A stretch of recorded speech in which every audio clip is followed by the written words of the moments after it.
샬롬 큐티쟁이 여러분 반갑습니다. 푹푹 찌는 8월의 더위 속에서도 우리 친구들 큐티는 놓치지 않고 자라고 있겠죠? 매일매일 말씀으로 시원한 은혜를 누리며 더위를 이겨내고 있기를 바랍니다. 지난달에는 에스겔서 초반의 놀라운 환상들을 함께 살펴보았는데요. 이번 달에도 그 여정을 이어서 에스겔서의 말씀을 묵상하게 됩니다.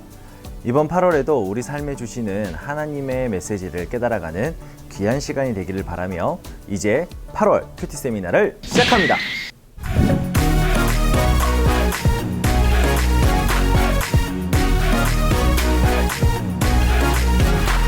원스타의 큐티 세미나. 이번 8월에는 계속해서 에스겔 11장에서 24장까지의 말씀을 묵상하게 되는데요. 에스겔 11장은 우리가 지난달에 살펴보았던 하나님의 영광이 예루살렘 성전을 떠나는 환상의 연속입니다.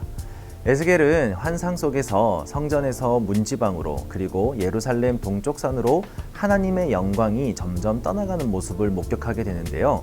이는 예루살렘과 성전이 죄악으로 가득 차 더 이상 하나님의 임재를 담을 수 없게 되었음을 상징하며 곧 있을 도시의 멸망을 예고하는 충격적인 장면입니다.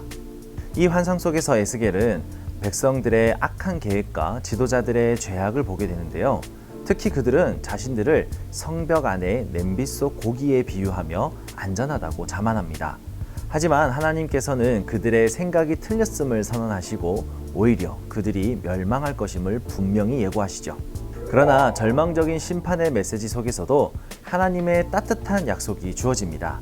하나님께서는 내가 그들에게 다른 마음을 주고 그 속에 새 영을 주며 그 몸에서 돌 같은 마음을 제거하고 살처럼 부드러운 마음을 주며 그들을 회복시키겠다고 약속하십니다.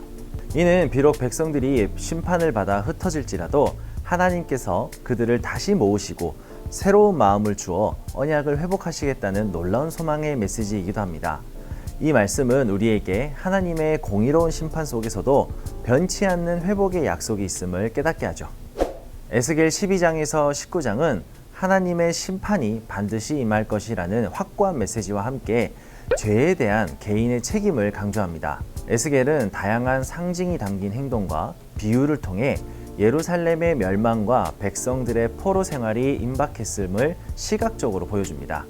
예를 들어 포로의 짐을 싸서 낮에 옮기고 밤에 성벽을 뚫고 나가는 행동은 예루살렘 주민들이 갑작스럽게 포로로 잡혀갈 것을 예표하는 것이죠.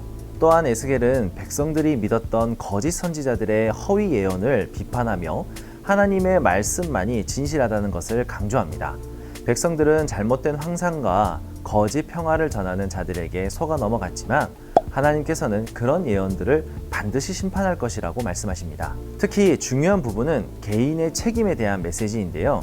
당시 백성들은 아버지가 신 포도를 먹었으므로 아들의 이가 시다는 속담을 인용하며 자신들의 죄가 조상들 때문이라고 변명했습니다. 하지만 하나님께서는 각 사람이 자신의 죄에 대해 책임져야 한다고 분명히 선언하십니다. 범죄하는 그 영혼은 죽을지라고 하시며 의로운 자는 살고 악한 자는 죽을 것임을 말씀하시는 것이죠. 이는 우리에게 우리 각자의 선택과 행동이 얼마나 중요한지 깨닫게 하며 하나님 앞에서의 개인적인 책임감을 일깨워줍니다. 에스겔 20장은 이스라엘의 긴 죄악의 역사를 회고하며 하나님께서 얼마나 오래 참으셨는지를 보여줍니다. 애굽에서부터 광야를 지나 가나안에 이르기까지 이스라엘은 계속해서 하나님을 배반하고 우상을 숭배했습니다. 하지만 하나님께서는 자신의 이름의 영광을 위해 그들을 완전히 멸하지 않으시고 언약을 지키셨죠. 그럼에도 불구하고 이스라엘의 불순종은 계속되었고 결국 하나님의 진노가 임하게 됩니다. 21장에서는 하나님의 심판이 칼과 불의 심판으로 묘사되며 예루살렘의 멸망이 피할 수 없는 현실임을 강조합니다. 22장과 23장에서는 예루살렘과 사마리아를 상징하는 두 자매 오홀라와 오홀리바의 비유를 통해 이스라엘과 유다의 극심한 우상 숭배와 음란한 죄악들을 적나라하게 고발하죠.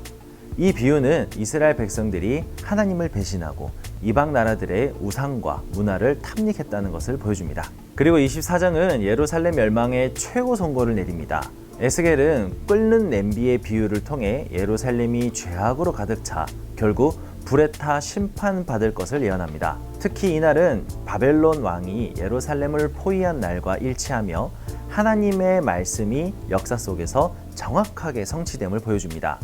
이 말씀들은 우리에게 죄에 대한 하나님의 단호한 심판을 경고하지만 동시에 하나님은 자신의 언약을 기억하시고 궁극적으로는 회복을 계획하신다는 것을 암시합니다.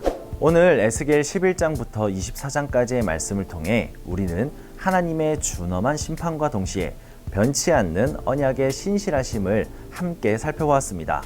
죄에 대한 하나님의 진노는 두렵지만 그 심판 속에서도 하나님은 우리를 향한 사랑과 회복의 계획을 포기하지 않으셨다는 것을 우리는 보게 됩니다. 에스겔서는 우리가 하나님 앞에서 우리의 삶을 어떻게 돌아보고 회개해야 할지, 그리고 아무리 어려운 상황 속에서도 하나님의 말씀을 신뢰해야 할 이유가 무엇인지를 분명히 가르쳐 줍니다. 8월 한 달 동안 오늘 배운 에스겔 말씀을 깊이 묵상하며 하나님과의 관계가 더욱 견고해지고 영적으로 성장하는 귀한 시간이 되기를 간절히 소망하겠습니다. 그럼 이번 한 달도 화이팅!